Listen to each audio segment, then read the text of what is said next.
This chapter is named after my mother because she said I could stay up late if I named it after her. So chapter Mammy Doyle. Here's a picture there.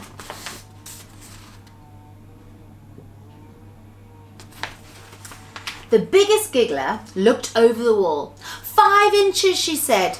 Mackerel, said the seagull. Ugh. Already straight on to our next chapter. This chapter is named after my fridge because it keeps all my food fresh. Chapter Fridge.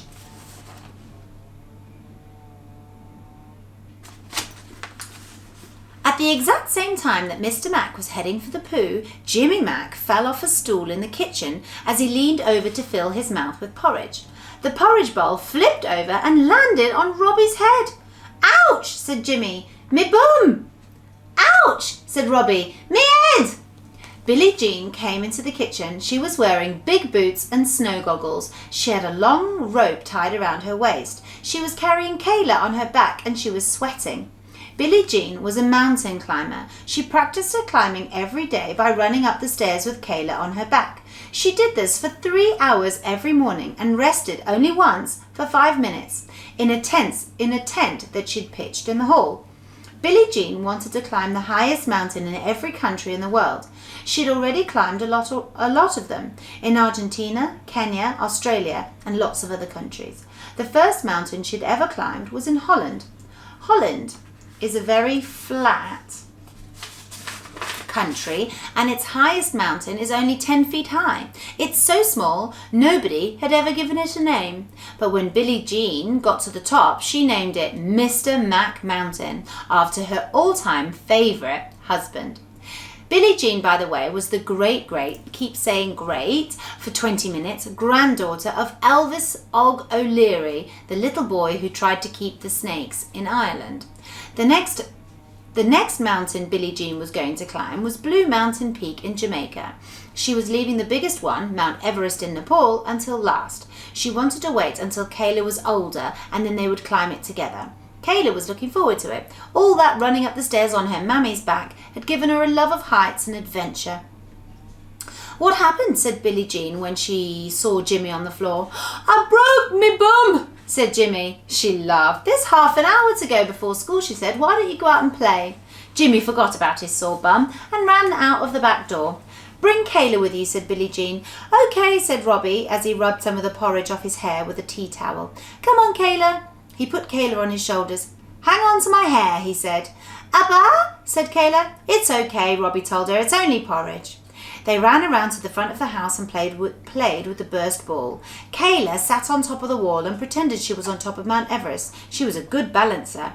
But just to be safe, the boys stuck some wet chewing gum to the wall and put her down on top of it. She was very happy up there, watching the leaves tickling one another in the tree above her and her mad brothers playing below her. Robbie was the goalkeeper and Jimmy kicked the ball to him.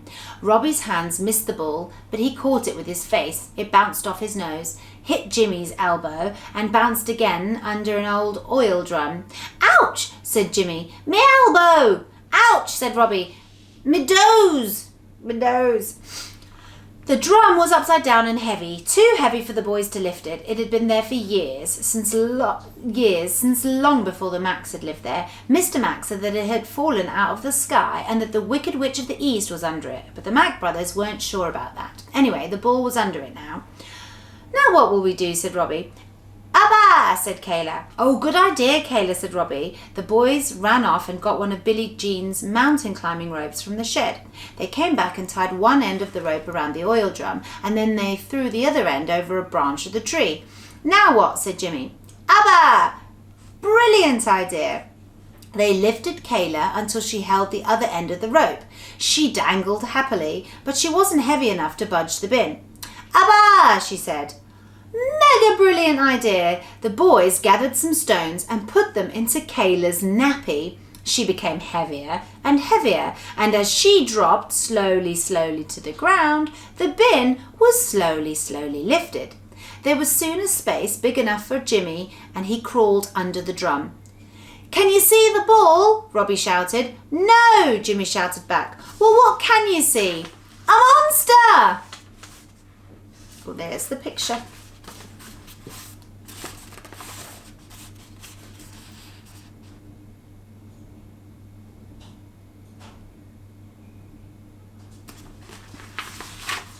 So it's a picture of a giggler underneath the oil drum. Chapter 2,000,007. I'm not a monster, the monster said to Jimmy. What are you then, said Jimmy. A giggler, said the even smaller than the smallest giggler. Robbie grabbed Jimmy's leg and pulled him out from under the drum, and the giggler followed Jimmy. Hello, she said, and she rubbed her hands and giggled. Any second now. Any second now what? Said Robbie. Your dad's shoe will hit the poo. Abba? Said Kayla. Rovers, said the giggler, and she came out from under the drum and stood up. Hang on a minute. How could they see her? Aren't gigglers supposed to be like chameleons? Aren't they able to change colour? Good questions. Yes, they are able to change colours, but a few days before they met the even smaller than the smallest giggler, the boys had painted the oil drum purple, and the gigglers, remember, aren't very good at being purple. So they could see her very clearly. She was bright blue against the purple drum. Abba, said Kayla. We put it there, said the giggler, so that your dad would walk on it. Why, said Robbie. Because he sent you to your room last night, said the giggler. But he only sent us up for a minute, said Robbie. Uh-oh, said the even smaller than the smallest giggler. Abba, said Kayla, and the giggler agreed with her. Yes, she said, it's a terrible waste of poo. Next door, Rover was burying his bone in the flower garden. Well, you're not getting your money back, he said to himself, and he kicked muck on top of the bone. And it's not fair either, said Jimmy. We'll have to warn him. Abba, said Kayla. Good idea, said Jimmy, and he ran to get his mother, who was the fastest runner in the house. I've an idea, said the giggler. Rover! Uh-oh, said Rover in the garden beside them. He tried to be more dog-like. He chased a fly, he scratched himself, he went woof woof and snarled at a pair of knickers hanging on the washing line. Rover! He heard the giggler's voice. Rover! It was a special call, like a dog whistle. Only dogs could hear a giggler's call, and all dogs had to obey when the giggler's called. Even clever, sparky dogs like Rover. But Rover wasn't going to give up. Rover! I can't hear you, he shouted. I've got a cold. Rover, said the giggler. Jump over the wall. I've got a bad back. I'll give you 50 pence, said the giggler. And Rover jumped over the wall without a bother, landed right in front of the giggler. I take all major credit cards, he said. Then he saw Kayla and Robbie looking at him. So, I can talk, he said. Have you got anything to say about that? No, said Robbie. No, said Rover. No, said Rover. You're not surprised that I'm a dog and I can talk? We know you can talk, said Robbie. We've heard you. You're always muttering and giving out when you're digging in your garden. Am I, said Rover? Yes, said Robbie.